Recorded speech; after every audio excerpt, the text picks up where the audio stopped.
이제 제가 소개시켜 주실 분들이 다 준비가 되셨으니까 이제 그분들이랑 좀 이야기를 해볼게요. 그러니까 오늘 이야기 해볼 주제는 한국에서 장기 투자하면 안 되는가라는 주제로 좀 이야기 해볼 텐데요. 먼저 두 분이랑 같이 얘기할 건데 한 분은 현재흐름님 목소리 너무 많이 들으셔서 잘 아실 것 같고 한 분은 이제 지윤 아빠님이라고 저랑 같이 스터디 하시는 분 중에 있습니다. 그러면 얘기해 볼게요.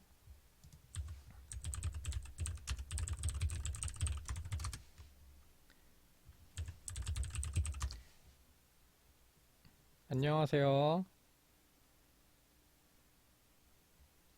아이, 마이크를 연결하시면 아마 될 거예요. 혹시 들리세요? 아, 네, 잘 들립니다. 혹시 방에 있는 여러분들도 좀 잘 들리시나요? 혹시 방에 있는 여러분들도 좀 잘 들리시나요? 혹시 방... 아, 네, 들린다고 하네요. 그 현재 흐름님은 좀 이제 좀 얘기하다가 들어오실 것 같아요. 그래서 먼저 안녕하세요. 들어오셨군요. 그러면 이제 지훈 아빠님은 한 번도 다른 분들이 못 보셨을 테니까 처음 보시는 분이잖아요. 그러니까 먼저 간단하게 자기소개 한 번만 혹시 해주실 수 있을까요? 아, 네, 안녕하십니까. 저는,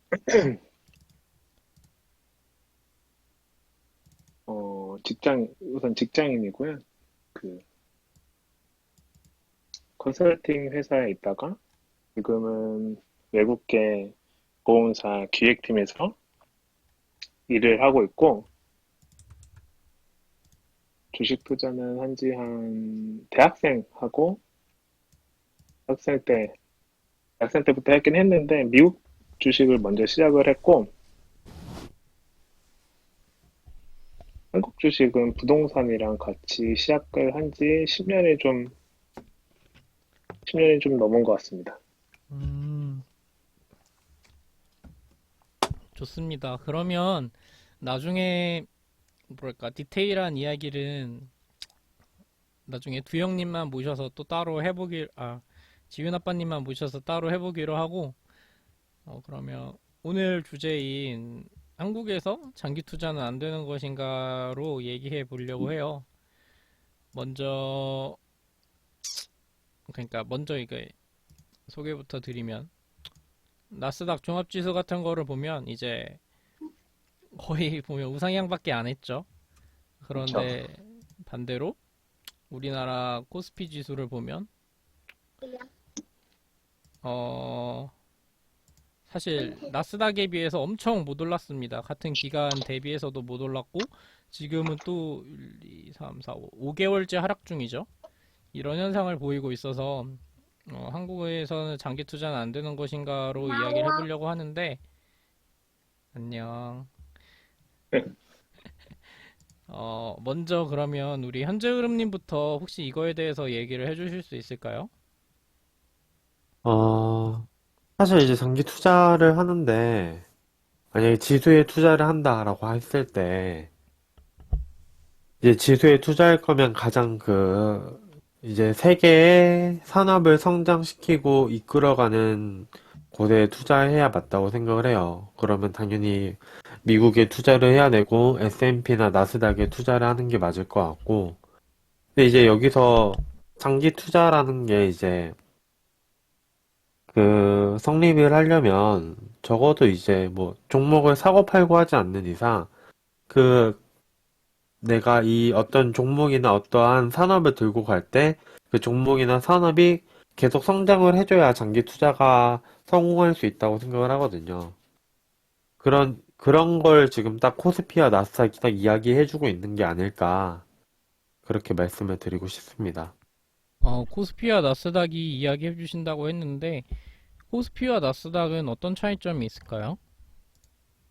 SMP는 이제 한국에 있는, 물론 삼성전자라는 이제 반도체도 열린 산업이긴 하지만, 어쨌든 사이클이 있는 산업이고, 그 다음에 성장성이 뭐, 이제 꽤 있지만, 이제 반도체를 제외하고 예전에 10년 전쯤에 이제 코스피의 상위 종목들을 보면 하이닉스와 삼성전자 제외하고 나머지가 정말 성장 산업에서 있는가 했을 때 옛날에 뭐 포스코 같은 것도 있었을 테고 했을 때 뭐 그때 조선도 있었을 테고 그랬을 때 아니라고 저는 생각을 하거든요.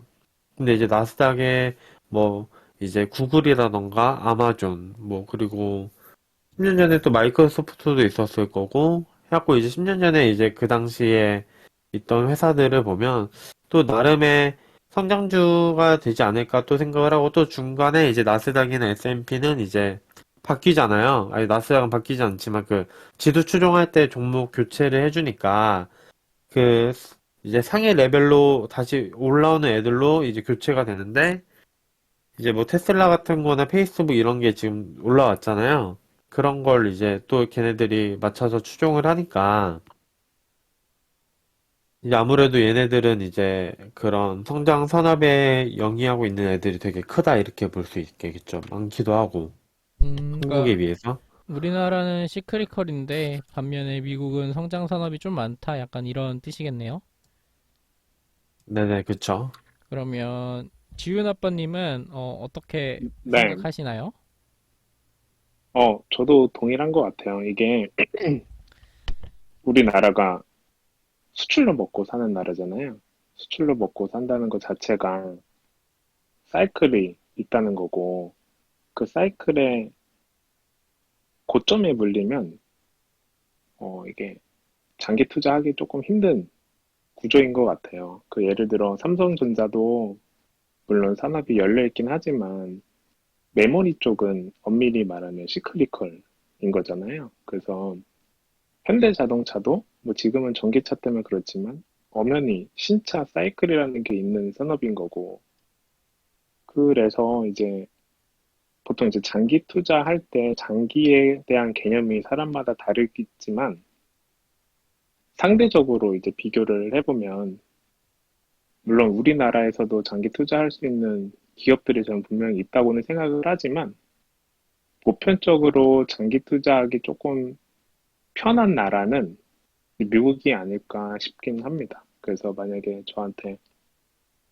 장기 투자 어느 나라로 할래? 라고 하면은 저는 당연히 좀 미국을 할 것 같고요. 그래서 제 딸한테도 이제 증여를 해준 거는 사실 QQQ를 증여를 해주긴 했는데 그런 것만 봐서라도 이제 한국보다는 미국이 훨씬 더 아무래도 좀 사이클을 좀 덜 타고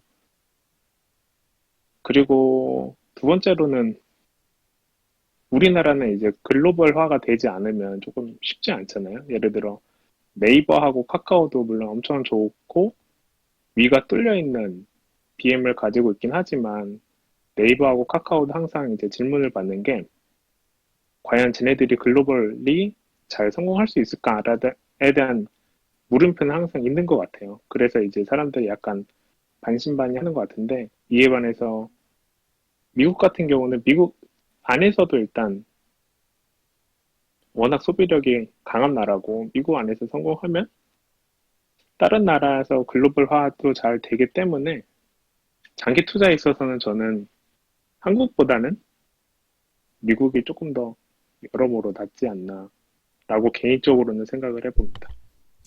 그러면 앞으로 지금까지는 그래 왔는데 네, 앞으로 우리나라 지수가 좀 더 장기 투자하는데 적합하게 될까요? 그러니까 우리나라 지수가 좀 네. 열린 산업으로 가게 될 거라고 보세요? 아니면 그렇지 않다고 보시나요? 이에 대한 의견을 혹시 한번 듣고 싶은데. 저는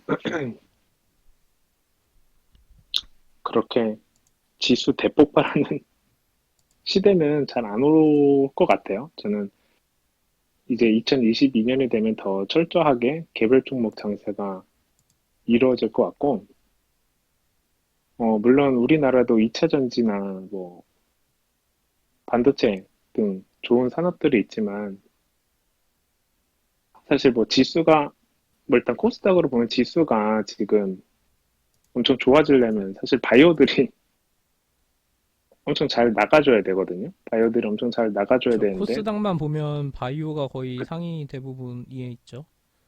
그쵸. 뭐 지금은 2차 전지나 게임한테 조금 밀리긴 했지만 예전엔 다 바이오였거든요. 그래서 그렇죠. 근데 그 바이오가 과연 어, 내년에 잘 나가줄까? 글로벌리 잘 성공을 할까? 근데 뭐 예를 들어 이번 코로나 때만 보더라도 신약 개발이나 백신이나 이런 거에 대한 실력 차이는 엄연히 있는 것 같아요. 미국이나 유럽에 음, 대비해서. 우리나라 아직 그 백신도 제대로 된 백신이 외국에 대비해서는 좀 부족한 편인 거잖아요. 신약 그렇죠. 개발도 그런 거고. 그래서 코스닥으로 치면 일단 좀 힘들 것 같고, 코스피도 사실 코스피는 더 미님이 말씀하신 것처럼 시클리컬을 훨씬 더 많이 포진하고 있어서, 물론 막 4천 가고, 4천 피 가고 그러면 좋겠지만, 현실적으로는 조금 힘들 것 같고, 내년엔 그리고 테이퍼링도 있잖아요. 그렇죠. 테이퍼링도 미국으로 돈이 있으면, 좀 더 많이 몰릴 거라고 사람들이 하죠. 그쵸. 그러니까 예전에 한번 채권 금리가 엄청나게 올라간 적이 있었는데, 그거를 잘 보면 그 외국인들이 대량 매도를 한 게 좀 컸거든요.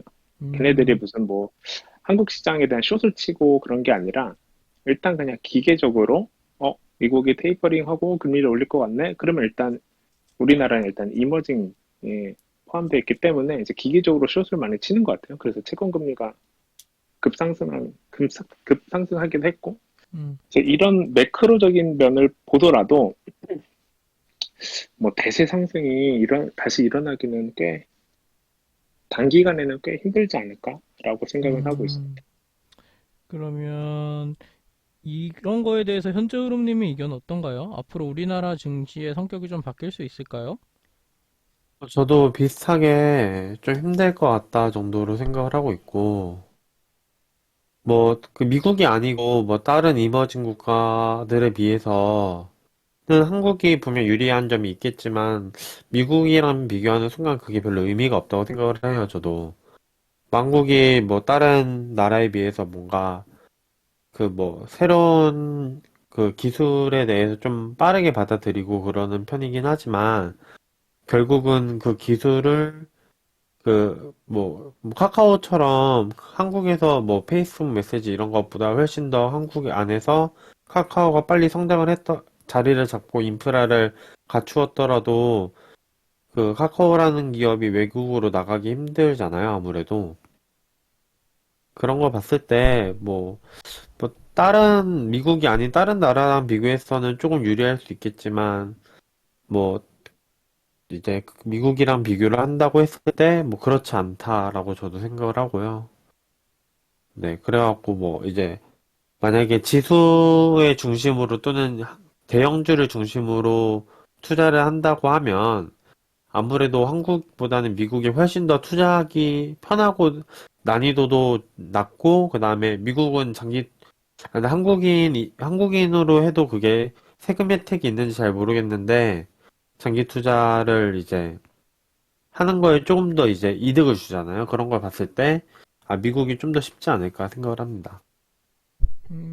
그러면 이제 2010년대 들어서 사실 우리나라 시크릿컬 회사들이 엄청 많이 갔잖아요. 대표적으로 차화정이죠. 근데 차화정 장세가 계속 유지되지 못한 게 아무래도 그런 게 대표적으로 시크릿컬이기도 하고, 그렇다 보니까 그 분위기가 계속 이어지지 못하고, 나중에 이제 어느 정도 박스피로 장세가 들어갔다라고 저는 개인적으로 보는데, 사실 우리나라 상장되어 있는 거의 코스피 대부분이 제조업체들이잖아요. 그러다 보니까 원가에도 상당히 민감하고, 어, 그래서 앞으로 좀 세계 경기가 엄청나게 좋아지지 않는 이상, 저도 사실, 어, 조금 더 성장주 가치주로 이제 주식을 뭐 나눌 순 없지만, 그러니까 딱 떨어지게 나눌 순 없지만 그래도 저도 장기 투자에 대해서는 뭐랄까, 그러니까 지수만 놓고 봤을 때 미국이 개인적으로 맞다고 생각을 하고 있습니다. 그러면 어, 이거에 대해서 얘기해 보고 싶은데 일단 우리나라보다 미국의 장기 투자가 더 낫다라고 이제 말씀들 해주셨잖아요. 그러면 우리나라에서도 뭐랄까 좀 장기 투자가 가능한 산업은 뭐가 있을까요? 먼저 현재 흐름님이 먼저 한 번 더 말씀해 주셨으면 좋겠는데. 일단은 배터리가 있지 않을까 싶어요. 요즘에 핫한 전기차 배터리가 있지 않을까 싶고, 그 다음에 반도체도 뭐 이제 투자할 만한 매력이 분명히 있다고 생각을 합니다. 그렇게 크게 두 개 정도? 2차 전지하고 반도체 정도로 보시는 거군요. 그렇죠. 그러면 두영 아빠님은 개인적으로 우리나라에서 장기 투자하기 좋은 산업이 있다면 어떤 거라고 생각을 하시나요? 근데 그 단기 투자의 시계열이 몇 음, 년, 보통 몇 년을 보시는 거예요? 그거에 따라 그렇죠. 좀 다를 것 보통 같아요. 한 2년 정도로 하면 충분히 장기라고 볼 수 있지 않나요? 우리나라에서? 2년? 2년이면, 네, 저도 이제 동일할 것 같아요. 지금, 한 2, 확실한 3년이 거는, 넘어가면 장기 투자라고 봐도 될 것 같아요. 저는 개인적으로. 네, 그러면 저도 이제 2차 전지 소재 업체랑 반도체, 그리고 요즘 보는 거는 컨텐츠도 꽤 괜찮을 것 같아요. 예전에 일본이 항상 이런 컨텐츠에서 엄청 잘해왔잖아요. 그렇죠. 근데 애니메이션을 필두로 엄청. 맞아요. 그래서 그런 흥행이 10년 넘게 간 걸로 알고 있거든요. 일본이 이제 애니메이션을 쭉 잡은 지가.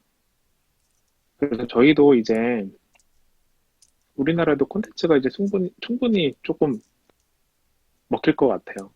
그 BTS가 딱 떴을 때 이게 일시적인 흥행인지 아닌지 약간 의구심이 있었는데 이제 뭐 BTS 다음에 오징어 게임도 히트를 쳤고 오징어 게임 다음에 이제 지옥문도 꽤 흥행하는 걸로 알고 있거든요. 그래서 컨텐츠 쪽도 충분히 글로벌리 승부를 볼 수 있는 산업이지 않을까 싶습니다.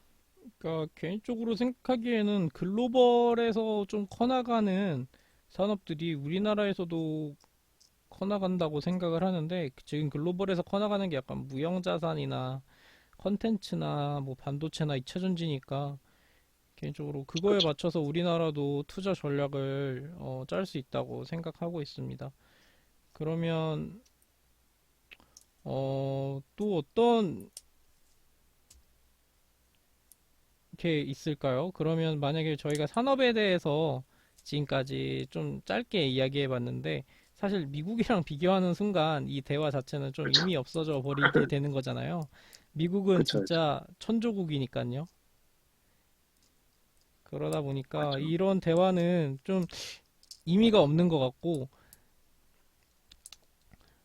장기 투자할 때 어떤 점을 가장 중요하게 보는지도에 대해서 한번 얘기해 보고 싶은데, 먼저 현재 흐름님부터 혹시 장기 투자에 있어서 좀 어떤 게 중요한지를 좀 말씀해 주실 수 있을까요?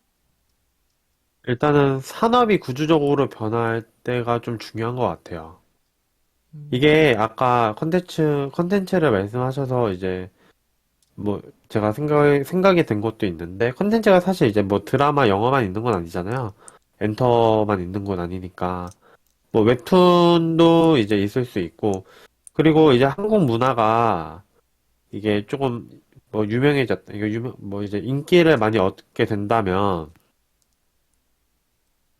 이제 뭐 다른 것들도 좀 수혜를 받을 가능성이 좀 있을 것 같아요. 예를 들어서 음식료라던가 이런 것도 이제 뭐 일본도 지금 뭐 스시 같은 게 이제 뭐 물론 맛있는 이유도 있겠지만 전 세계인들이 다 먹잖아요. 근데 한국 음식도 이제 그런 것들이 이제 좀 가능하다면 뭐 이런 식으로 이렇게 그 문화의 약간 뭐 문화의 그 파급으로 인한 구조적 성장일 수도 있고 뭐 정말 다양하게 있을 것 같은데, 일단 그런 구조적 성장, 산업이 구조적으로 성장할 수 있는가, 이게 좀 중요할 것 같아요. 산업이 구조적으로 성장할 수 있는가? 그럼 네. 구조적 성장은 어떤 거라고 생각하세요? 뭐 이제 기술이 발달하면서 새로운 시장이 열리는 것도 있고, 아니면 이제 뭐 음식료가 나왔으니까 한 10년 전에는 그냥 제일 유명한 게 라면이니까, 라면이 이제 뭐 성장할 수 있는 그런 소비재라고 생각하는 분들이 거의 없었잖아요. 아, 물론 있는 분들도 있었겠지만. 거의 없죠. 그쵸. 근데 이제 한 2013년도 그 정도 때부터, 그 정도 때부터인 것 같은데, 그때부터 이제 라면 수출이 엄청 증가하면서, 뭐 지금도 여전히 증가할 수 있다고 저는 보는데, 그렇게 증가를 하면서, 이제 조금, 이제 전 세계화로 이제 한국 음식들이 이제 조금 수출이 되기 시작하면서 이런 것도 구조적 변화일 수 있는 거죠. 물론 전기차 같이 이제 약간 시대의 흐름에 따라서 변하는 구조적 성장도 있겠지만, 한국에서만 쓰던 게 이제 전 세계로 퍼져 나가면서 생기는 이제 그 시장의 확장성으로부터 생기는 이제 구조적 변화도 있을 거고, 뭐 예를 들어 메타버스 같은 그런 새로운 기술로 생긴 변화도 있을 거고, 뭐 되게 많을 것 같아요. 이거는 결국은 시장이 커질 수 있는가 없는가 정도만 생각을 할 수 있으면 이제 괜찮을 것 같습니다. 그럼 똑같은 질문에 대해서 지윤 아빠님은 어떻게 생각하시나요? 뭐, 저도 동일하게 생각을 하고요. 그 산업이 상방이 열려있는 산업이면은 사실 밸류에이션이 그렇게 의미가 있나 싶어요. 그게 뭐, 고퍼 의미가 조금 없는 것 같아요. 뭐, 테슬라 같은 경우도 뭐, 퍼가 1000이 넘을 시절이 있었지만, 그때는 다 의심을 했었는데, 결국은 산업이 열려 있으니까 결국 쭉쭉 갔었잖아요. 그래서 그 산업이 얼마나 상방이 열려 있냐, 그리고 그 구조적으로 그 성장을 얼마나 도와줄 수 있느냐, 그게 중요한 것 같아요. 그래서 구조적인 성장이라고 했을 때, 아까 현재 흐름님 말씀하신 것도 있고, 이제 규제도 중요한 것 같아요. 사실 전기차가 저렇게 뜨는 게 유럽에서 이제 가솔린 타지 말라고 하니까 전기차만 타라고 하니까 산업이 성장도 하고 이제 규제까지 뒷받침돼서 저렇게 뜨는 것 같거든요. 그래서 이제 아까 말씀하신 거랑 동일하게 산업의 구조적인 성장이 가장 중요한 것 같고, 저는 두 번째로 선입견이 많았는데 리레이팅 하는 경우를 빨리 잡으면 그것도 괜찮은 것 같아요. 예를 들어 저는 아세아 재지 이렇게 수익을 많이 봤는데, 그때 사람들이 이제 골판지에 대해서 아무런 관심이 없었거든요. 근데 골판지 산업이 잘 보시면 거의 과점 상태예요. 과점 상태이고 가동률은 거의 다 항상 100%였는데, 그게 이제 리레이팅 된 이유가 과점 플레이어 중에 한 회사가 이제 공장에서 물이 나가지고 거의 이제 폐쇄가 됐거든요. 그러면 이제 가동률도 원래 100%였는데 그 과점 플레이어드가 하나 나가니까 가격을 피를 계속 올리더라고요. 근데 이제 사람들이 선입견이 워낙 있었던 회사다 보니까 밸류가 워낙 쌌어서 그런 회사들도 잘 찾으면 이제 뭐 2, 3년 정도 장기 투자하기는 좀 괜찮지 않나 싶습니다. 그럼 결국 약간 요약을 해보자면 일단 시대의 흐름을 좀 잘 따라가야 된다고 말씀해 주시는 것 같네요.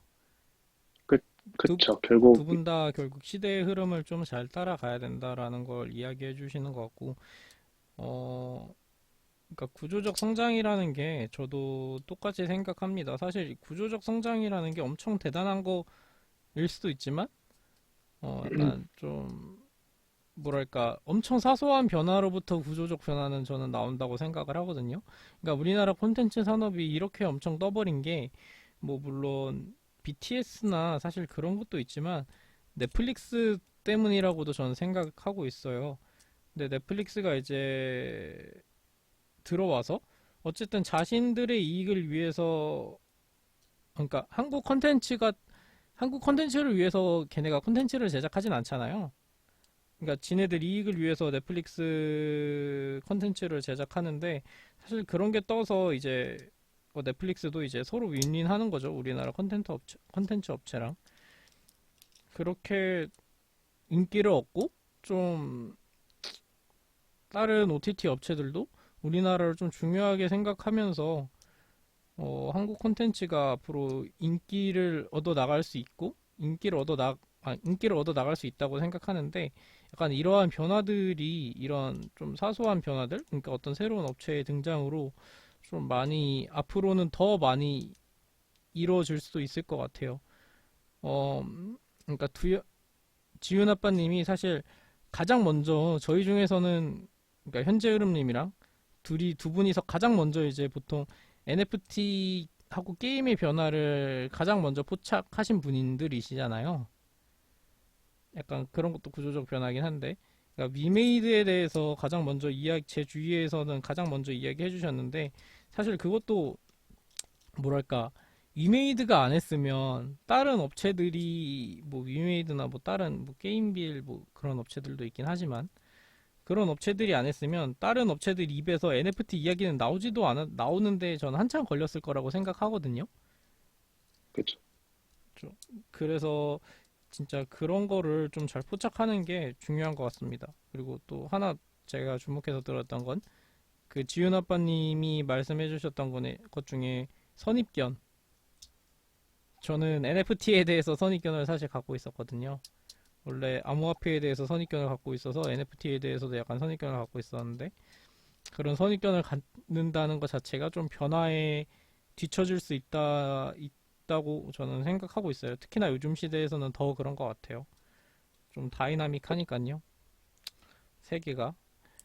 어쨌든 그러면 더 얘기해 보고 싶은 거는 이제 마침 또 NFT 이야기가 나왔으니까 이 질문은 거의 공식 질문처럼 되어버린 것 같은데 특히나 지윤 아빠님이니까 더 그렇고 NFT에 대해서 개인적으로 어떻게 생각하시는지 혹시 들어보실 수 있을까요? 저희한테 좋은 의견 좀 많이 전달해 주셨었잖아요.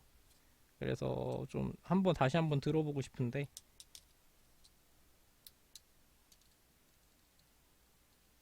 괜찮으실까요? 제가 먼저 할까요? 네, 지훈 아빠님이 먼저 해주시면 감사할 것 같아요. 이런 큰 변화에 대해서 먼저 말씀해 주시면 좋을 것 같습니다. 네. 저도 그 저희 방에 공유하기 전에 조금 고민을 많이 했었거든요. 이게 과연 제2의 튤립 같은 걸까? 아닐까? 이제 고민을 많이 했었는데, 제가 내린 선입견에 대한 그 결론은 일단 내가 그 밸류를 완벽하게 이해 못한다고 해서 남들도 이해하지 못할 거라고 생각하지 말자라고 해서 좀 오픈 마인드로 봤고요. 그래서 저는 일단은 좀 오픈 마인드인 상태이고, 저는 NFT하고 메타버스에 관련돼서 말씀을 드리면 이제 NFT는 되게 일부분인 것 같아요. 그냥 저는 메타버스가 조금 더 큰 개념이고 NFT는 그 메타버스를 이루고 있는 구성품 중에 하나라고 이제 생각을 하거든요. 그래서 이제 이게 정말로 될지 안 될지는 모르겠지만 저는 이 게임 회사들 특히 뭐 컴투스하고 게임빌이 만들어가고 싶은 세계는 그냥 이 현실 세계를 가상 세계 똑같이 복제를 하고 싶은 것 같아요. 그 복제를 하고 싶고 거기 안에서 모든 현실 세계에서 할 수 있는 모든 일을 그 복제된 사회 안에서 하고 싶고 그 안에서 통용되는 그 화폐 가치를 NFT로 하고 싶다가 제가 내린 결론인 거거든요. 그래서 저는 뭐 NFT만 봤으면 이렇게 크게 투자를 못했을 텐데 저는 결국 또 다른 페이스북이 지금 하려고 하는 거랑 별반 다르지 않다라고 보거든요. 현실 세계와 똑같이 복제된 가상현실. 그 가상현실 안에서 실제로 일도 할 수 있고, 출근도 하고, 모든 게 다 동일하게 할 수 있고, 다만 그 안에서 통용되는 화폐 가치를 그들이 뭐 위메이드 같은 경우는 위믹스가 될 텐데 그런 NFT로 커런시를 조정하고 뭐 페드가 지금 달러로 돈을 풀었다 안 풀었다 하잖아요. 돈을 뭐 테이퍼링을 했다가 돈을 썼다가 하는데 그런 거랑 똑같은 역할을 하려고 하는 것 같아요. 그래서 저는 진짜로 이게 될지 안 될지는 잘 모르겠지만 어, 메타버스라는 게 사실 된다 해도 이게 뭐 1년 안에 될지 5년 안에 될지 10년 안에 될지는 모르겠지만 결국은 올 것 같아요. 왜냐면 배터리도 사실 10년 전에도 한번 잘 기억하실지 모르겠지만 10년, 15년 전에 한번 테마성을 빡 떴다가 이제 진짜로 지금은 가는 거고 이제 메타버스도 그렇게 10년, 15년에 걸릴지 짧게 걸릴지는 잘 모르겠지만 결국은 올 것 같은 패러다임의 시프트다라고 생각하고 있습니다. 어, 저도 그거에 대해서는 정말 동의합니다. 똑같이 생각하고, 그러면 이거에 대해서 현재흐름님 말씀도 들어볼 수 있을까요? 사실 현재흐름님 같은 경우는 워낙 이 분야에서 저랑 대화를 많이 해보긴 했지만, 그래도 한 번 더 말씀해 주신다면? 근데 이제 뭐 NFT와 뭐 메타버스 이렇게 얘기를 하는데 사실 메타버스는 뭐 이렇다 할 정확한 그 용어 정리가 된 건 아니잖아요. 근데 이제 메타버스를 저는 그냥 개인적으로는 그 현실에 있는 것들을 이제 온라인으로 옮기는 과정이라고 이제 많이들 이제 생각을 하시는 것 같고 저도 그렇게 보거든요. 이게 요즘에 또 그런 짤 많이 올라오는데 닷컴 버블 그 당시에 그 빌 게이츠가 이제 그 방송 나가갖고 이제 인터넷으로 야구를 들을 수 있다. 야구 그 해설을. 그러니까 이제 그 사회자가 그 우리는 라디오라는 게 있다고 해갖고 아 근데 이제 좀 다른 게 빌 게이츠가 아 우리는 그거를 이제 저장을 해서 그 그러니까 녹음한 상태에서 이제 뭐 조금 나중에도 들을 수 있다 이런 얘기를 하고 아, 이제 내 사회자가 저희 녹음기라는 것도 있다고 하면서 이제 조금 웃고 넘어가는 식의 얘기를 하는데 결국 이제 그것도 보고 계속 고민이 많은데 사실 이제 저는 게임 쪽보다 그러니까 사실 뭐 게임 쪽이 메타버스로 더 잘할 것이다. 왜냐하면 이제 그 현실 세계에 있어야 되는 사람들을 이제 온라인으로 붙잡아 놓은 사람들이니까, 그러니까 그런 걸 하던 사람들이니까라고 얘기를 하는데, 이 부분에 대해서는 뭔가 저는 그 게임은 어쨌든 호불호라는 게 있는 거고, 그래서 이제 그 이런 그 세상이 돌아가려면 기본적으로 많은 유저를 그 가져야 되고, 많은 유저를 가지려면 뭔가 게임보다 더 넓은 확장성에서 시작하는 게 저는 더 유리하다 생각을 하거든요. 뭐, 이제 로블록스도 게임이지만 뭐 이제 약간 좀 다르잖아요. 로블록스만 하더라도 그쵸. 이게 좀 다르죠. 그쵸. 만들고 자기가 창조를 하는 거니까 애초에. 그것도 있고 그냥 뭐 대화도 할 수 있고 음, 그죠. 그냥 대화도 할 수 있고 뭐 이런 것들을 봤을 때 그러니까 그렇게 옮겨가는 그 세상을 뭐 어차피 그대로 옮겨가진 않을 텐데 당연히 새로운 것도 생기고 뭐 더 좋은 것도 생기고 현실 세계에 비해 불편한 것도 물론 생기겠지만 그런 걸 어떻게 가장 매력 있게 옮기냐에 대한 문제인 것 같고 지금 뭐 대부분의 사람들이 생각하는 메타버스는 앞으로 뭐 5년 뒤, 10년 뒤에 생기는 메타버스와 좀 많이 다를 것이다. 저는 그렇게 생각을 하고 뭔가 옮겨갔을 때 어떻게 세상이 변하고 이런 거를 좀 많이 고민을 해봐야 될 것 같아요. 그러니까 단순히 게임이 아니라 저는 그거 메타버스를 게임에서만 본다고 하면 오히려 저는 조금 뭐 당장 일단은 그 비즈니스 모델이 잘 보이니까 뭐 회사가 뭐 돈을 벌 수 있을지 몰라도 조금 더 넓게 봐야 된다 이 정도 생각을 하고 있고 사실 NFT는 그 NFT 자체 기술력 자체, 그러니까 기술 자체로는 이제 뭐 결국은 그 현물의 그 가치가 있잖아요. 그냥 실제로 있기 때문에 그거를 뭐 저희가 뭐 예를 들어서 뭐 컴퓨터를 그냥 마음대로 복사할 순 없으니까 똑같은 컴퓨터를 만들려면 그만큼의 그 원료 등등이 필요한데 인터넷에는 그런 게 안 되잖아요. 그러니까 그런 게 없이 그냥 쉽게 복제할 수 있잖아요. 그래서 그거를 그냥 현물처럼 인정받을 수 있게 해주고 또 이게 그거를 넘어가서 이제 그 각각의 고유한 명품 그런 것처럼 브랜딩까지 가능해주는 그런 시스템이라고 그냥 저는 보고 있어요.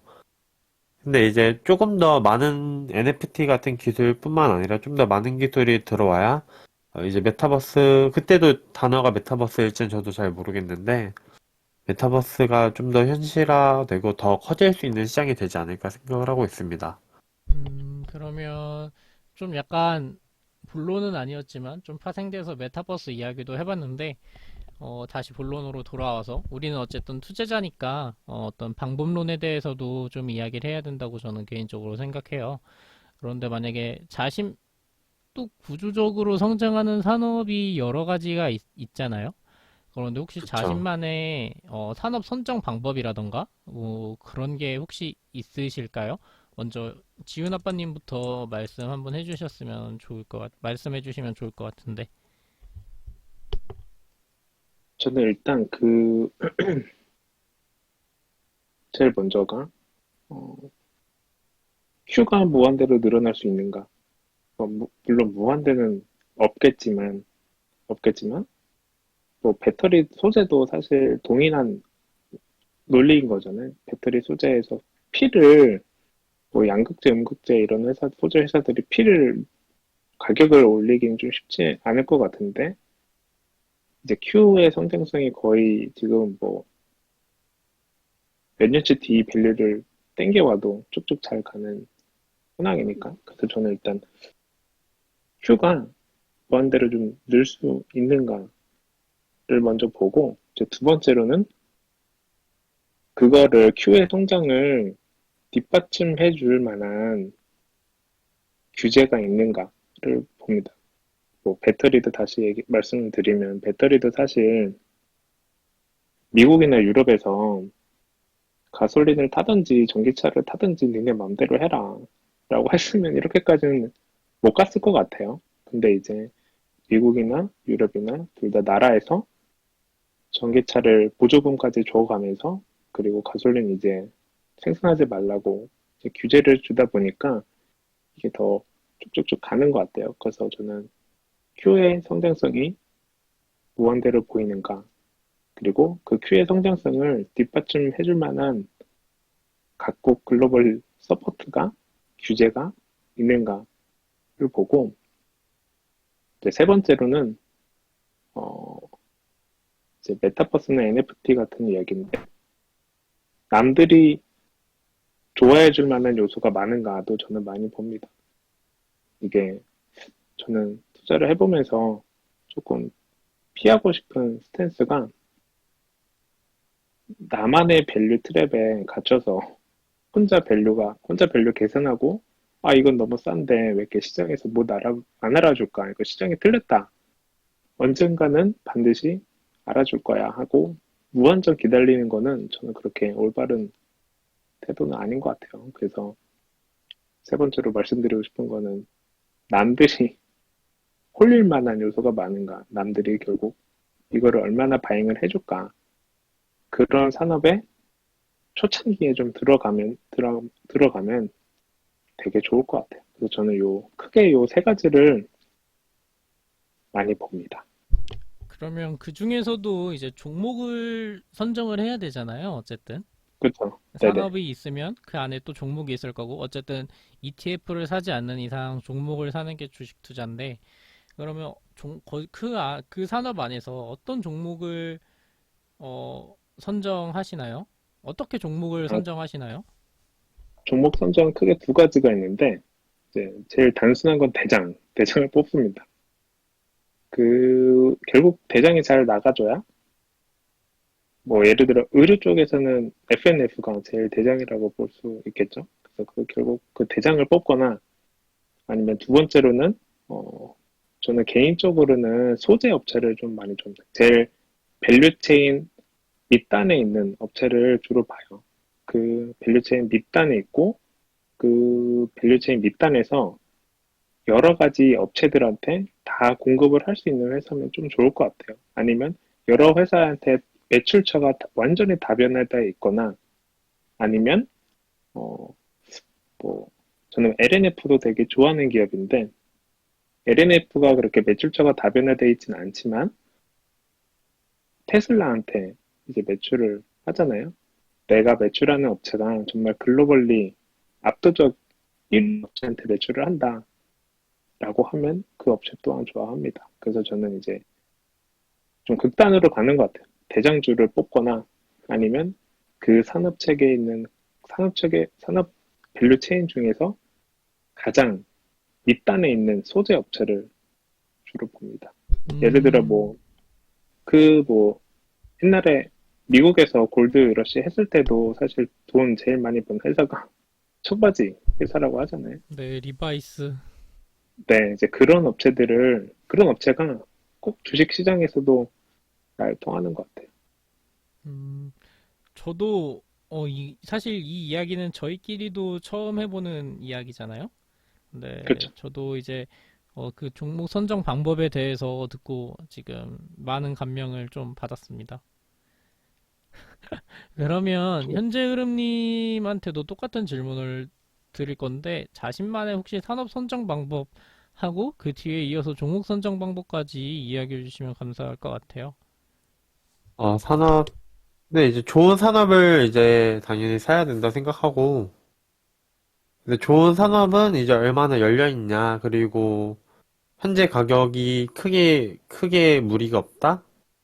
이 정도를 보는 것 같아요. 그냥 아까 했던 얘기랑 거의 똑같은 얘기인 것 같아서, 네네. 그러면 종목 선정은 어떻게 하시나요?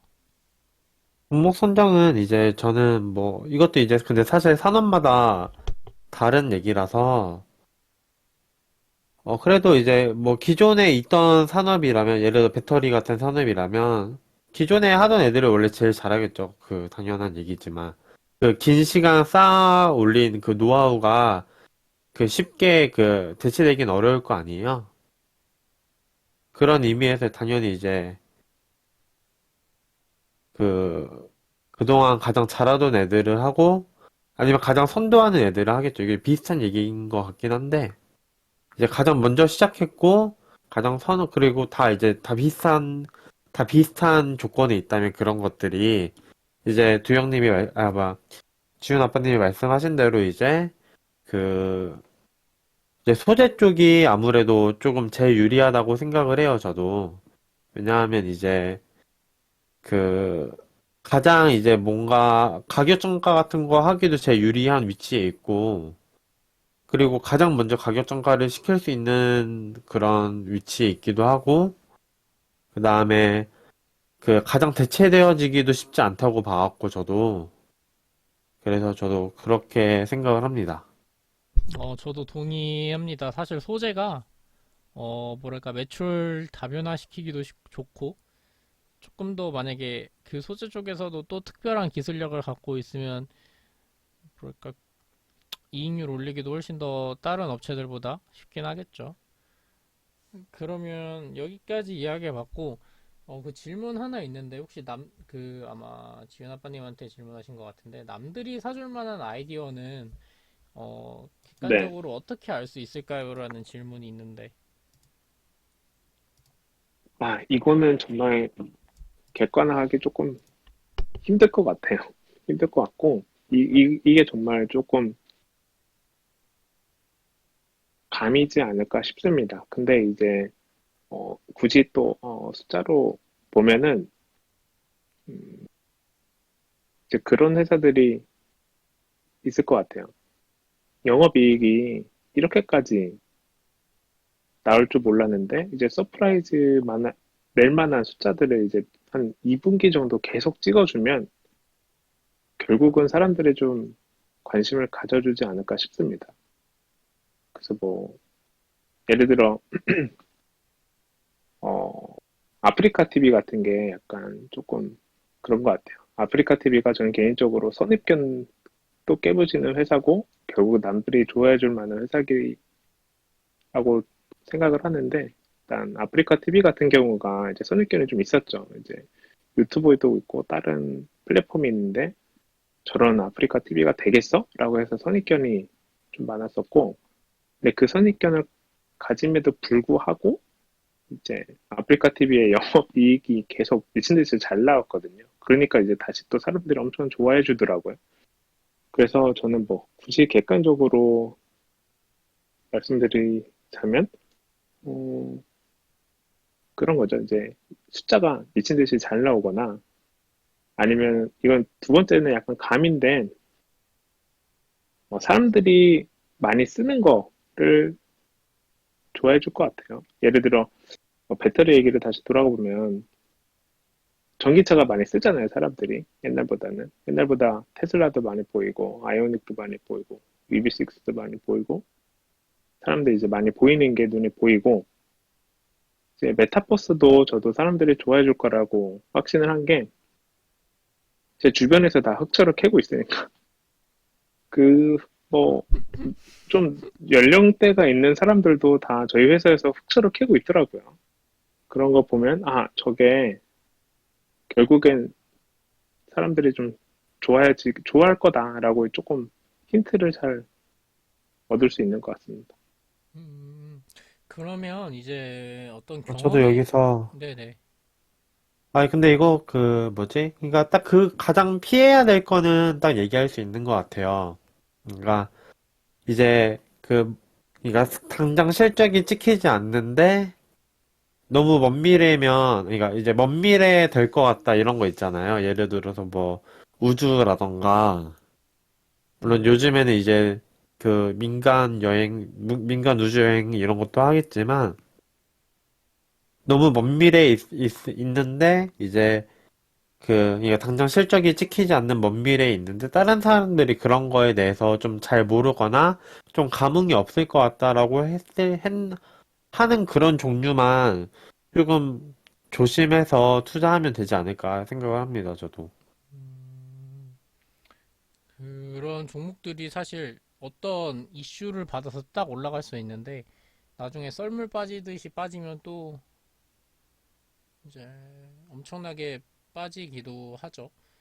그러면 그렇죠. 이제 얘기해 볼 거는 경험인데, 그 자기가 투자해 봤던 산업이나 이제 저희는 투자자니까요. 산업이나 종목 같은 게 있었을 거잖아요. 그러니까 산업을 보고 종목을 볼 수도 있고 종목을 보고 산업을 볼 수도 있지만, 그러니까 가장 어떤 성공하셨던 투자 중에 약간 그런 구조적인 성장에 투자를 해서 좀 성공했던 케이스가 있었는지 전 좀 들어보고 싶은데, 그러면 먼저 현재 흐름님부터 혹시 말씀을 해주실 수 있을까요?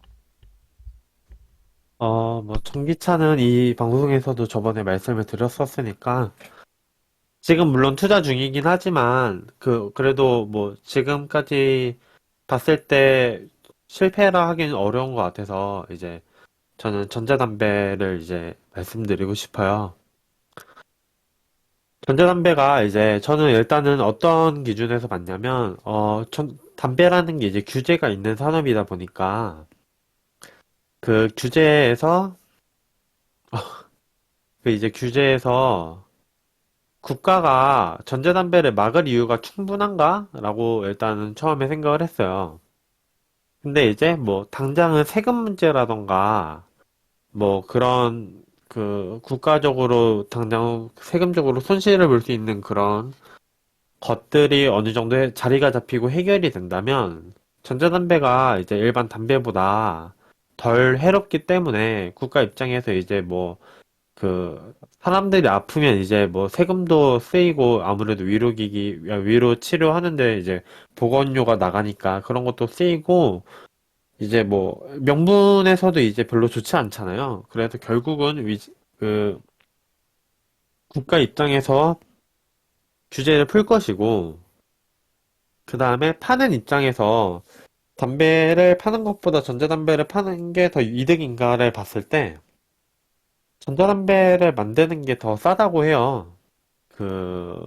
이제, 전자담배 종류에 따라서 좀 다르겠지만, 전자담배를 파는 게 훨씬 더 싸기 때문에, 이제, 전자담배를 파는 게 이득이라서, 기업 입장에서도 전자담배로 전환하는 게 조금 유리하다, 이렇게 봤고, 소비자 입장에서도 이제 크게 전자담배로 바꾸면서 생기는 그런 불편함이나 이렇게 좀 리스크가 없다면, 확실히 보이는 냄새가 덜 난다거나 아니면 이제 건강이 덜 위험한다던가 하는 그런 확실한 베네핏이 있기 때문에, 전자담배 산업이 앞으로 성장할 가능성이 충분히 있다라고 생각을 했고, 특히 이제 전자담배를 피면서 사람들이 이게 어떤 회사 건지 그런 거를 직접 사용하고 느낄 수 있잖아요. 그런 부분에 대해서도 이제 약간 아까 지훈 아빠님께서 말씀하셨던 그런 것들에 대해서 조금 유리하다. 이게 사람들이 인식하고 그렇게 빨리 바뀌지 않을 것이다. 이렇게 생각을 합니다. 그러니까 이게 빨리 바뀌지 않을 게 아니고 빨리 바뀔 수 있다. 이게 한번 이제 인식이 바뀌기 시작하면 전자담배가 성장 산업이라고 다른 사람들도 새로 알게 되고 인정하기까지 그렇게 많은 시간이 걸리지 않을 거라 생각을 했어요. 그래서 이제 전자담배라는 산업에 관심을 갖고 그 안에서 이제 투자를 해서 이제 조금 지금 성공적으로 투자를 하고 있습니다. 제가 전자담배를 보면서 전자담배 이야기가 나와서 그런데 갑자기 그게 생각나네요. 두 분 다 혹시 지옥 보셨나요? 저는 아직 안 봤습니다. 지윤 아빠님은 보셨어요? 저는 요약본만 좀 봤어요. 아, 거기서 이제 형사로 나오시는 분이 전자담배를 피셔가지고 오, 갑자기 이게 또 홍보가 됐으면 좋겠네요. 아마 그 회사가 만드는 담배 필 거예요. 제가 전담. 들고 있는? 네네네. 아, 감사합니다. 네. 이거 보러 그러면 가야겠네. 꼭 보셔야죠. 그러면 이제 지윤 아빠님이 네. 어 이제 지윤 아빠님의 경험을 좀 듣고 싶은데 괜찮으실까요? 네. 저는 최근에 최근은 아니죠. 아무튼 좀 개인적으로는 되게 제가 잘 분석했고, 분석한 대로 그대로 가준 회사가 사실 그런 회사들이 잘 많지 않잖아요. 분석은 이렇게 했는데 절로 튀고 그런 회사들이 엄청 많았는데, 일단 아세아 제지, 아까 말씀드린 아세아 제지가 정말 제가 분석한 그대로 가준 회사라서 되게 좋은 경험이 있어요. 그 아세아 제지가 사실 이 골판지 회사들이 이제 가치 투자한다고 하면은 다 이제 골판지 회사들을 한두 번씩 다 하시긴 하셨거든요. 그 스프레드, 폐지 가격과 스프레드 보고 이제 가셨다가 매도하시고 그런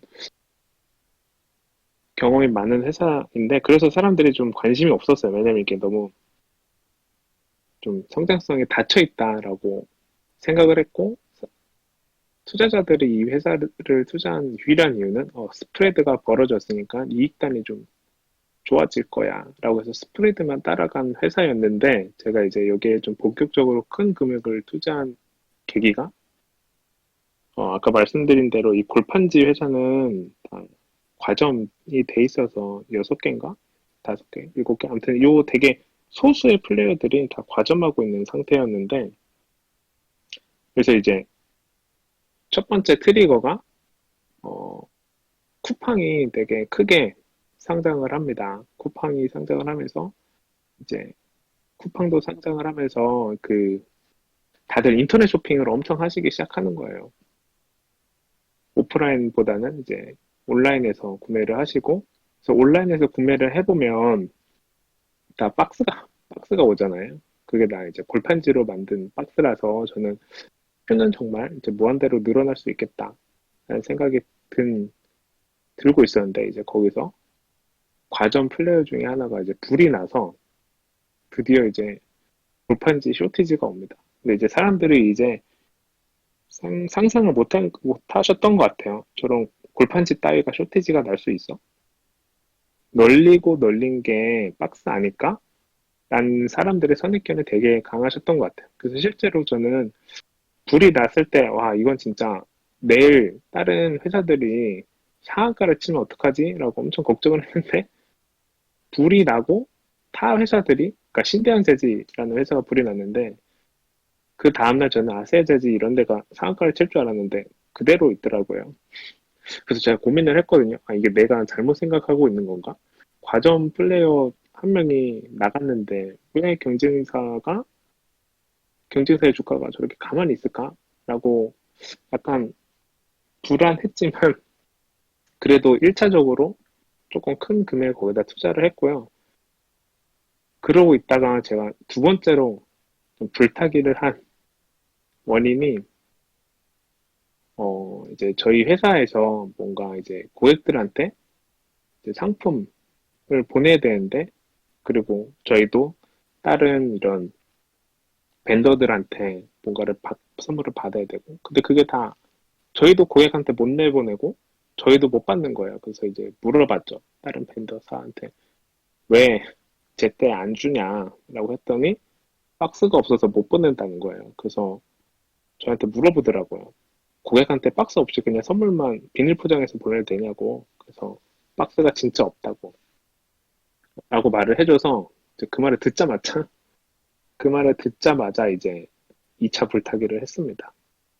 그래서 되게 성공했던 기억이 있는데 이게 약간 하나의 성공 방정식인 것 같아요. 제 생각에는 이게 굳이 골판지 산업한테만 적용되는 건 아닌 것 같고 아무도 관심 없는 산업이 분명히 있을 테고 그 산업에서 과점 플레이어가 하나 나가면 그 나머지 회사들은 정말 조금 논하는 것 같습니다. 그래서 이런 게 굳이 저는 과점, 그 골판지 산업한테만 적용되는 건 아니고 모든 산업한테 다 적용이 되는 것 같아요. 아, 그리고 세 번째로 그 추가로 말씀드리면 그 재질을 만드는 그 재질 만드는 게 되게 비쌉니다. 왜냐면 환경 오염도 있기 때문에 뭐 내가 만들고 싶다고 해서 나라에서 허락도 해주지 않아서 되게 힘들고 초치기라고 해서 골판지를 만드는 그 기계가 EUB랑 동일하게 한 1300 정도 하거든요, 하나에. 그래서 음, 근데 사람들이 이제 약간 선입견이 있는 거죠. 뭐 박스야 금방 골판지야 금방 만들면 되지. 뭐 그쵸. 또 박스 뭐 하나 불라면 다른 공장 하나 돌리면 되지. 뭐 저게 그렇게 대수야? 라고 많이 생각을 했지만 사실 뭐 이재용 씨가 EUB 살려고 엄청 뭐 외국도 나가고 그런 게 뉴스에 뜨잖아요. 근데 그 EUB 장비랑 그 유명한 그 EUB 장비랑 골판지 만드는 장비랑 똑같이 1300, 1400 정도 하거든요. 그래서 그런 디테일들을 조금 더 챙겼으면 만약에 다른 분들도 그런 디테일을 조금 아셨으면 투자할 때 조금 더 도움이 되지 않았나 싶습니다. 음, 정말 두 분 다 개인적으로 좋은 약간 팁을 말씀해 주신 것 같은데, 저도 그 지윤 아빠님이 해주셨던 말 중에서 과점화된 플레이어가 좀 죽으러 갈 때, 그러니까 약간 과점화된 시장에서 다른 한 업체가 어떤 뭐 천재지변이 될 수도 있고 어떤 다른 이유로 그 사업을 안 하게 됐을 때 그 살아남은 기업들이 그거를 이제 온전히 누릴 수 있다고 저도 생각을 하는 편이거든요. 그래서 그런 부분 그런 것들도 어떻게 보면 이제 뭐 구조적인 성장이라고 봐도 되겠죠. 그럼 질문이 하나 더 있는데 그 23년부터 한국장에 양도세 하나 붙는데 계획이 어떻게 되시는지에 대해서 좀 여쭤보시네요. 현재 흐름님은 어떻게 대응하실 건가요? 양도세 붙는 거에 대해서? 어, 근데 이제 뭐, 미국도 있기 때문에, 이제 저는 일단은 금액이 엄청 커지게 된다면, 그러니까 일단 금액이 엄청 크지 않을 때까지는 제가 이제 스몰캡 위주로 하기 때문에 국장을 계속 할 것 같고, 이제 뭔가 스몰캡을 굴리기에 부담스러운 금액까지 이제 커진다면, 그때는 이제 양도소득세도 있으니까 이제 스몰캡 얼마, 미국장 얼마 이런 식으로 이렇게 같이 운용을 할 것 같아요. 저는 일단 그러면 지윤 아빠님은 어떻게 생각하시나요? 저는 일단 비중을, 한국 비중은 많이 6월 정도 이후로는 좀 많이 줄일 것 같고요. 현재 흐름님 말씀하신 것처럼 대형주는 안 할 것 같고, 한국은 비중을 줄인 채 스몰캡 회사에 조금 더 집중 투자를 할 것 같고, 이제 나머지 자산은, 어, 그, 미국으로 갈 것 같습니다. 음, 저 같은 경우는 뭐 나중에 아직은 아니지만 뭐 사실 세금 때문에 옮기진 않고 전 나중에 지금보다 시드가 좀 더 커지면 좀 미국장에 있는 좀 여러 회사들을 좀 사고 싶은 게 있어서 그때가 돼서야 좀 옮길 것 같고 지금은 양도세가 된다고 해도 저는 뭐 당장 뭐 한국장을 떠난다 그런 계획은 없습니다. 왜냐하면 물론 노력을 통해서 미국에 어떤 일이 일어나는지 알면 바로 알 수 있기는 하겠지만 사실 제가 여기 있는 분들보다 영어를 잘하는 것도 아니고 그래서 저는 한국장이 좀 더 편한 느낌이 있어서 한국장을 계속 어, 투자를 할 것 같아요. 미국 같은 경우는 IR 담당자분한테 전화도 못 해보니까요. 그러면 혹시 실패했던 경험 얘기해 달라고 이제 실패했던 경험 있으신가요? 라는 질문도 있는데 현재 흐름님은 혹시 자기가 어떤 아이디어로 투자했는데 실패하셨던 경험 있었나요?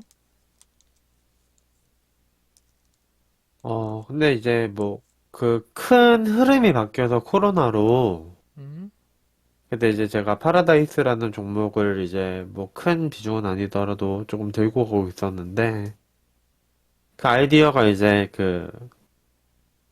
이제 사드 문제 때문에 한번 바닥을 쳤었어요. 이제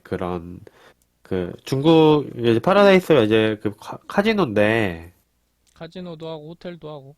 그쵸, 그쵸. 카지노의 비중이 근데 되게 높은 편인데, 이제 사드 같은 게 이제 풀리고 그러니까 중국이 갖고 있는 사실 이제 중국 정부에 대한 한국 태도 같은 게 조금 많이 풀어지고 있어서, 이제 가격도 싸고, 그 다음에 뭐 조금 실적에 대한 성장이 턴을 할 수 있을 것이다. 라고 좀 봤기 때문에 이제 투자를 하게 됐는데, 이제 그 코로나가 터져갖고 망했죠. 약간 그거는 근데 어쩔 수 없는 천재지변이 일어나는 거여서 뭐 딱히 현재 흐름님이 실패했다고 보기는 어려운 케이스긴 하죠. 아무튼 그러면 지훈 아빠님은 혹시 실패하셨던 아이디어 중에 하나 있다면 어떤 게 있을까요? 그 한국 회사는 아니고, 이제 미국 회사인데, 이게 자율주행 관련된 회사인데, 이제 테슬라가 애초에 처음에 사고가 좀 많이 났었거든요. 이제 뭐 핸들 잡고 운전하라고 했는데 사람들이 핸들 안 잡고 막 운전하다가 트럭에 쳐박고 그냥 길거리에 쳐박고 해서 이제 사고가 좀 많이 났었는데 이제 테슬라의 자율주행이 잘 보시면 레이저로 하거든요. 근데 레이저는 아무래도 좀 취약점이 많았거든요. 밤에 잘 보이지도 않고. 근데 그래서 그거에 이제 대체제로 나온 게 이제 라이다라고 이제 자율주행의 이제 눈 같은 존재라고 좀 보시면 될 것 같아요. 이제 레이저보다 훨씬 더 정확하게 음, 사물을 이제 판단할 수 있는 이제 장비라고 보시면 될 것 같아요. 이제 라이다 업체가 있었는데 그, 그래서 저는 이제 결국 테슬라가 아니면 다른 회사들도 레이저로만 이제 자율주행 하기는 힘들고 결국 라이다를 채택을 할 거다라고 이제 약간 확신 있게 투자를 했다가 좀 실패를 맛봤습니다. 보니까 라이다가 너무 비쌌고, 그러니까 전기차가 일단 원가 절감의 이슈가 있잖아요. 근데 그쵸, 그쵸. 지금 배터리도 빨리 어떻게든 원가 절감을 해야 되는데 그 비싼 라이다를 차에다 달면은 원가 절감을 못 하기 때문에 차들이 결국 레이저로 갔었던 게 좀 컸고요. 두 번째로는 참 테슬라가 머리가 좋은 것 같은데 그 레이저의 단점을 결국 데이터로 극복을 하더라고요. 맨 처음에 사고를 좀 내긴 했지만 수많은 사고 데이터를 다 분석하고 응용해서 보완해가지고 굳이 비싼 라이다를 안 달고 약간 성능이 떨어지는 레이저를 이용해서도 자율주행을 좀 잘 가더라고요. 그래서 제가 가격을 조금 간과했었고 두 번째로는 테슬라가 그렇게 데이터를 잘 활용할지 약간 의심이 있었는데 그게 깨지면서 라이다 회사 주가도 같이 저 세상으로 갔던 기억이 있습니다. 그거 사실 테슬라가 사실 테슬라 vs 라이더 자율주행에 관해서는 테슬라 vs 라이더인 상황이었잖아요. 거의 다 그렇죠. 구글 이제 구글도 뭐 웨이모 엄청 크게 구글도 뭐 웨이모 투자하고 있었고 뭐 현대차도 네. 라이더 회사 투자하고 있었는데 진짜 테슬라가 어 대단한 것 같더라고요. 맞아요. 저는 그때 심지어 테슬라 주주였는데도 약간 의심이 있었거든요. 얘는 언제까지 레이저로 할 수 있을까? 결국은 라이다를 하나는 갖다 쓰지 않겠지 저도 했는데, 그런 생각했어요. 네, 안 쓰고 잘 가더라고요. 대단한 것 같아요. 여러모로 대단한 회사 같습니다. 그러면 저희가 지금 벌써 이제 방송한 지 1시간이 지났는데 마지막 질문입니다. 마침 딱 채팅방에 그 이야기가 왔는데 이제 주연 아빠님 같은 경우는 이제 나중에 저랑 또 1대1 방송을 하실 거잖아요.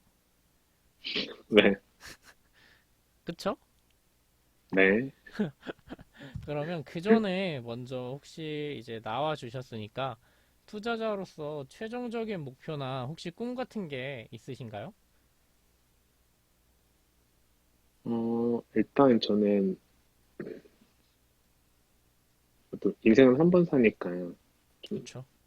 중요하죠, 그게 제일. 하고 싶은 일을 하고 싶어요. 지금 뭐 회사 다니지만 뭐 회사를 온전히 사실 제가 이 회사 지금 하고 있는 일을 하고 싶어서 다니는 거는 그런 직장인은 잘 없을 거라고 저는 생각을 해요. 그리고 이제 경제적으로 자유롭지 않으니까 이제 회사를 다니는 이유가 좀 크다고 보고 저는 그런 구속으로부터 조금 벗어나고 싶고 이제 하고 싶은 일을 좀 해보고 싶고 두 번째로는 제 애들들이 또한 조금 하고 싶은 일을 할 수 있게 해줬으면 좋겠어요. 그, 그래, 그게 좀 큽니다. 제 애들들이 뭐, 저처럼 회사에 그렇게 무리해서 들어가지 않고,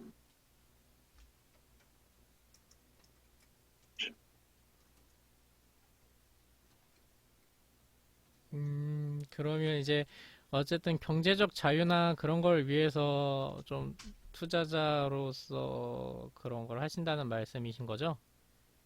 네, 중간에 좀 끊긴 것 같은데, 결국 제 딸 아들들도, 그러니까 지네들이 하고 싶은 거를 좀 하게 제가 서포트를 충분히 해주고 싶어요. 만약에, 뭐, 예를 들어 제 딸이 음악하고 싶은데, 이 음, 음악하는 길이 뭐, 현실적으로 조금 쉽지는 않은 길이잖아요. 그쵸. 엄청 어렵죠.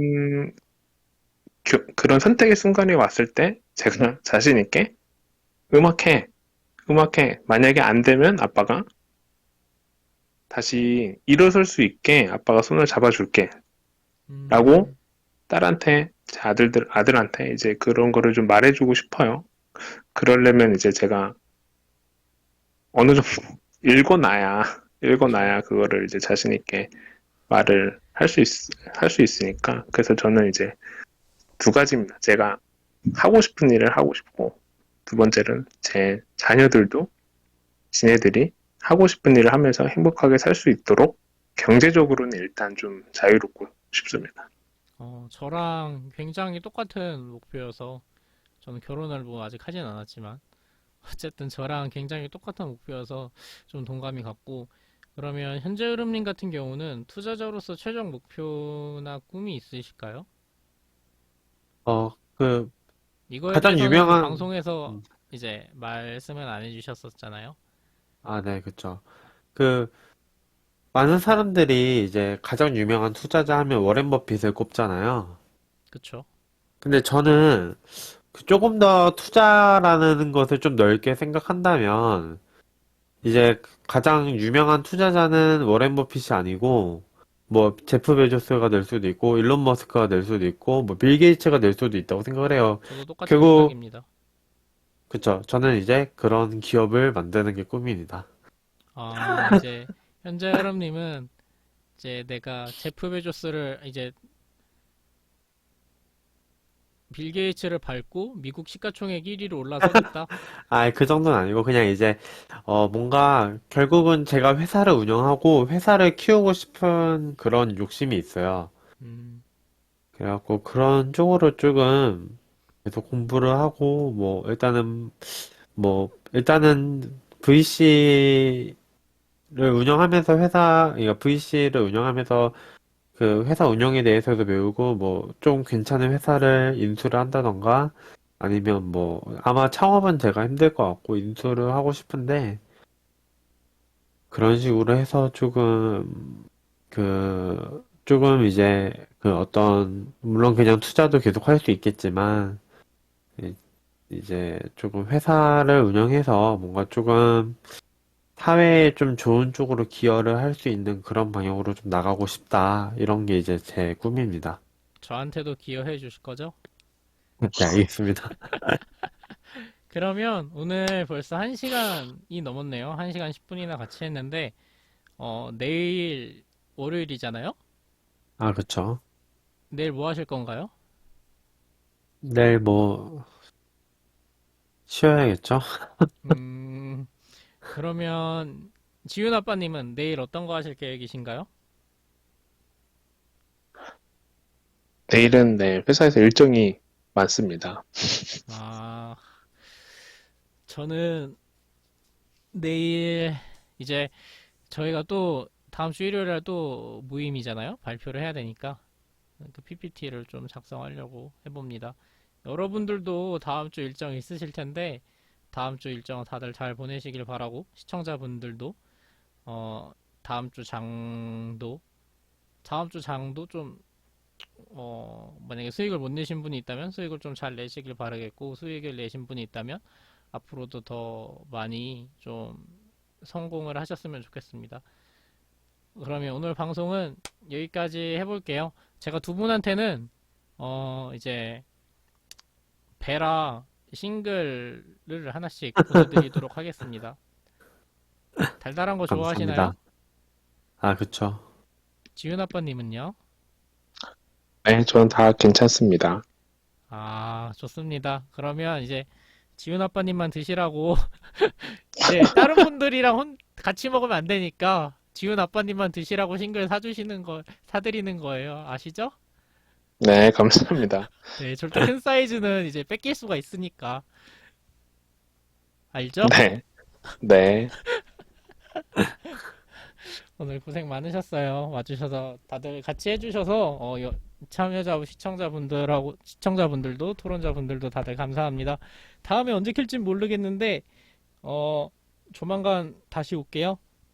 바이바이. 다음에 봅시다. 우리 네. 수고하셨습니다. 수고하셨어요.